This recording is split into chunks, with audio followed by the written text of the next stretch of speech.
નૂતન વર્ષના બધા ભક્તોને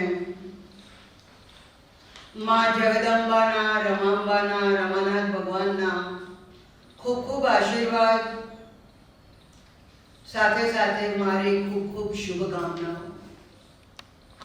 નૂતન વર્ષ તારીખ 22/10/2025 વિક્રમ સંવત 2082 બુધવાર, શ્રુતિ ગોંડલ. બેસતા વર્ષના મંગલ પ્રહરે માં તારા ચરણોમાં મારું મન અને મારું તન ઢળી પડે છે. જયની મારા આંતરરીપુઓ પર વિજય અપાવ. અજલા મારા મનને નિર્મળ કર. જ્યોતિર્મય અંતરમાંથી તમસ અને જડતાને દૂર કર. પ્રકાશ પાત્રી પવિત્ર પ્રભા મંડળ રચી દે. તારા દિવ્ય સામર્થ્યથી મને ચેતન ભરપૂર કર. હવે આપણે થોડું આંખ મીચીને સ્મરણ કરીએ રમાનાથ ભગવાન અને રમાંબાનું નૂતન વર્ષનું. શ્રુતિના પ્રાંગણમાં દર વર્ષે બેસતા વર્ષના દિવસે સર્જાતા દિવ્ય વાતાવરણને યાદ કરીએ. સવારની મીઠી ગુલાબી ઠંડીમાં નૂતન વર્ષના નવલા પ્રભાતે ભાવિક ભક્તો પૂજ્યભાઈ અને પૂજ્ય બહેનના દર્શન માટે આવી રહ્યા છે. પૂજ્યભાઈના કંઠમાંથી નીકળતી દેવ દુર્લભ વાણી સાંભળવા માટે પ્રત્યેક જન આતુર છે. 2 કલાક વહેલા આવીને બધા ભક્તો શ્રુતિના પરિસરમાં અને ભગવત સાધન સંઘના પ્રાંગણમાં ગોઠવાઈ ગયા છે. અંબા તું આનંદમયમાં સંકીર્તન ચાલુ છે. શ્રુતિના ઓરડામાંથી યુગલ સ્વરૂપે ઓટલા પર બનાવેલા સ્ટેજ પર પૂજ્યભાઈ અને રમાંબા આવે છે. દિવ્ય દર્શન, દેવોને પણ દુર્લભ એવું દર્શન થાય છે.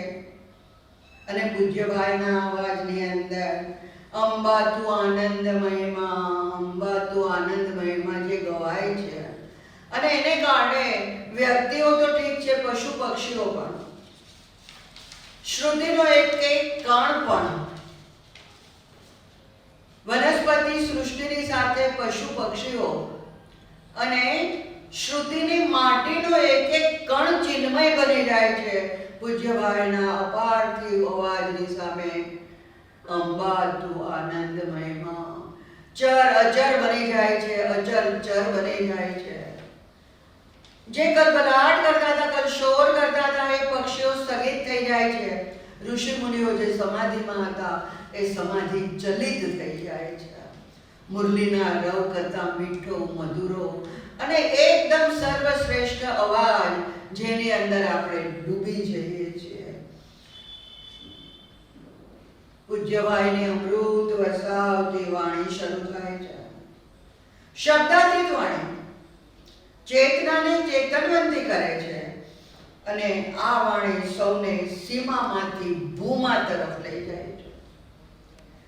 પ્રભુને પ્રાર્થના કરીએ, અમારા જીવનની દરેક પળ તમારા ચિંતનમાં વીતે, અમારા દરેક કાર્ય તમારાથી પ્રેરિત બને.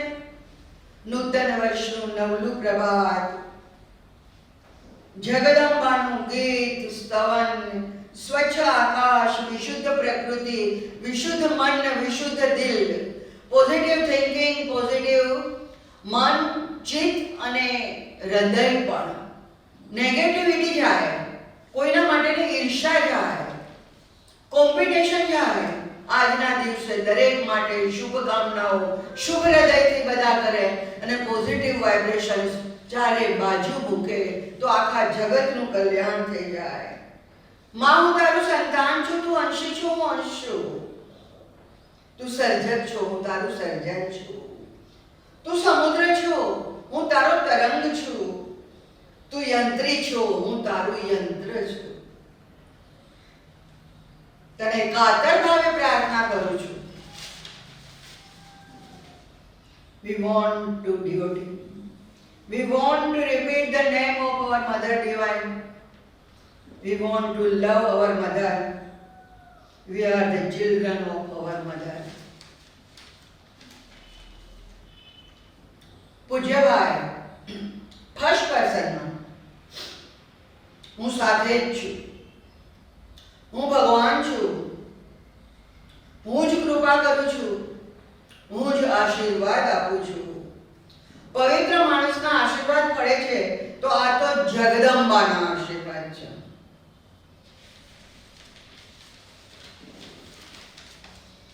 હવે પૂજ્યભાઈના શબ્દોમાં જ પૂજ્યભાઈ, આજે દીપોત્સવી છે. વિશિષ્ટ પર્વો ઉપર વિશિષ્ટ મોમેન્ટ આવે છે, વિશિષ્ટ જાતની મોમેન્ટ આવતી હોય છે, એવી ક્ષણો હોય છે. ત્યારે જીવ છે ભગવાનની સાથેનો સંપર્ક બહુ સહેલાઈથી કેળવી શકે છે. એવું કોઈ વાતાવરણ હોય છે તો મનુષ્ય જો ત્યાં જાય તો પરમાત્મા સાથે સંપર્ક થઈ જાય છે અને એ કેળવવામાં ખૂબ સુગમતા રહે છે. એ રીતે અમુક સ્થળની અંદર અમુક વનસ્પતિ ઉગે છે, બહુ સહેલાઈથી ઉગે છે, પ્રચુર માત્રામાં ઉગે છે. એવી જ રીતે અમુક સિઝનની અંદર અમુક ફળ પાકે છે, એની મોસમની અંદર પ્રચુર પાક થાય છે. એવી જ રીતે અમુક ક્ષણોની જગ્યાએ આપણે ભગવાનના પરમના આપણે ગુણગાન ગાઈએ છીએ, એનું ચિંતન કરીએ છીએ, એનું સ્મરણ કરીએ છીએ, તો એનું પરિણામ બહુ મજાનું આવે છે. અને એ ક્ષણોને ઝડપી લેવી એ આપણું કર્તવ્ય છે, એ આપણું ડાપણ છે. માણસને જીવનમાં પોતાને મળેલી ધન્ય પળો કેટલીક વાર અમૂલ્ય પળો હોય છે, તેને મિસયુઝ કરી નાખે છે. કાં તો તંદ્રિત અવસ્થાની અંદર નિદ્રિત અવસ્થાની અંદર ખોઈ બેસે છે. કેટલીક વાર નેગેટિવિટીથી આવી પળો ખોઈ કાઢે છે અને પછી પસ્તાવો થાય છે. મનુષ્ય તરીકે ભગવાને જે આપણને અવતાર આપ્યો છે એ શું અવસર છે અને ભગવાનનું ચિંતન કરવા માટેની એક તક છે. એ રીતે આપણે જીવનમાં અમુક સમય એવો હોય છે, ધારો કે સવારનો અથવા તો સંધ્યાનો, તો એ પળોની અંદર આપણે ભગવાનની સાથે એકતા કેળવવા માટે ઘણી અનુકૂળતા રહે છે. બાકીનો સમય પણ ભગવાનનો જ આપેલો છે, પણ એ ક્ષણોની અંદર આપણે જોઈએ એટલું કોન્સન્ટ્રેશન કરી શકતા નથી. એટલે જેને અવર ઓફ ગોડ કહીએ, એ અવર ઓફ ગોડ કહેવાય છે. એ કેટલીક ધન્ય પળો છે, એનો આપણે ઉપયોગ કરવો હોય તો આપણે વિવેક જાગૃત રાખીને કરવું કે આપણા માટે ઉચિત છે, અથવા તો આપણા જીવનની સાર્થકતા એમાં છે. નહીતર રાગ, દ્વેષ, તૃષા, અહંકાર, કોમ્પિટિશન, આ મારું, આ તારું, આ બીજાનું, મારાને મૂકી દઉં, બીજાને કાઢી નાખવું, આ બધી જે વ્યથાઓ છે ને એ જીવનને અધોગતિ કરે છે. નેગેટિવિટી, પોઝિટિવિટી છે એ જીવનની ઉર્ધ્વગતિ કરે છે. કેટલીક ધન્ય પળોનો ઉપયોગ વિવેક જાગૃત રાખીને આપણે કરીએ તો તૃષ્ણા અને અહંકારમાંથી બહાર આવીએ છીએ, નિદ્રા અને તંદ્રામાંથી બહાર આવીએ છીએ. કેટલાક લોકો એ તક ઝડપી લે છે અને ભગવાન સાક્ષાત્કાર કરી લે છે. કેટલાક લોકો એ તકને અન્ય મનસ્ક ભાવે પોતાના કાનને સીલ્ડ કરીને, દ્રષ્ટિને અંધ કરીને જતી કરે છે. અજ્ઞાનતાને કારણે તે કેટલાક લોકો પળોનો દુરુપયોગ કરે છે. એ પળોનો સદુપયોગ કરવો, એ ભગવાનનું ચિંતન કરવું, એ માનવ જીવનનું મોટામાં મોટું ડાપણ છે. તંદ્રિત અને નિંદ્રિત રહેવું, નેગેટિવ રહેવું એ ગંભીર ભૂલ છે. તો આ પર્વો એવા છે કે આપણે ભગવાનની સાથે એકતા કેળવવામાં માટે આવેલા છે. એવે વખતે જો ભગવાનનું ચિંતન કરે તો બહુ ત્વરિત રીતે વિકાસ કરી શકે છે. વિકાસ તો રોજ થાય છે, પણ આવી પળોમાં જે વિકાસ થાય, ઉત્સવોની પળોમાં વિકાસ થાય, સવાર અને સાંજના સમયમાં વિકાસ થાય, એ વિકાસ અન્ય પળોમાં થતો નથી. આવા સમયની અંદર મેડિટેશન માટે પણ બહુ અનુકૂળ ગણાય. જ્યારે ચિત્ત છે શાંત હોય, પ્રકૃતિ શાંત હોય ને ભગવાનની સાથે એકતા કેળવવા માટે સુગમતા રહે છે. બીજો સમય એ ભગવાનનો આપેલો જ છે, પણ એટલો અનુકૂળ નથી.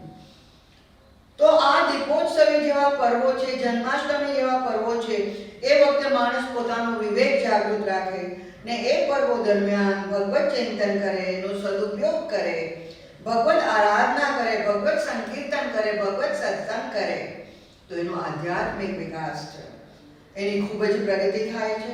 તે સામાન્ય રીતે જીવતો હોય, જે કામ કરતો હોય એમાં જે પરિણામ આવતું હોય અને આ સમયે જે સાધન ભજન કરે એનું જે પરિણામ હોય, આ પરિણામમાં ઘણો મોટો તફાવત છે.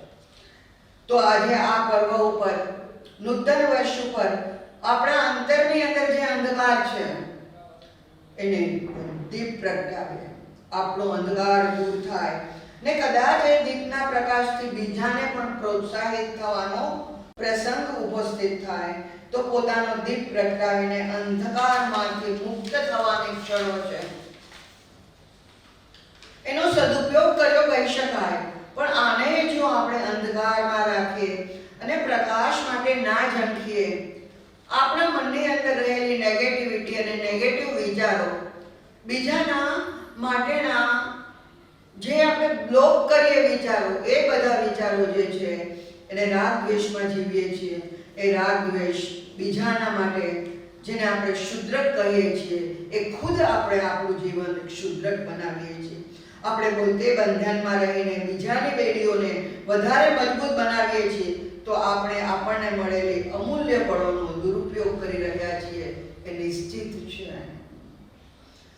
પણ જો આપણે દીપ પ્રગટાવીએ, અંધકારને દૂર કરીએ, તો દીવાના પ્રકાશમાં બીજાને ઉત્સાહ મળશે અને એ દીપ દ્વારા બીજાની વાટ છે પ્રજ્વલિત થઈને એનો દીપ પ્રગટશે અને એમ કરતા કરતા દીપની હારમાળા બનશે, એ તૈયાર થઈ જશે, અસંખ્ય દીપો પ્રગટશે.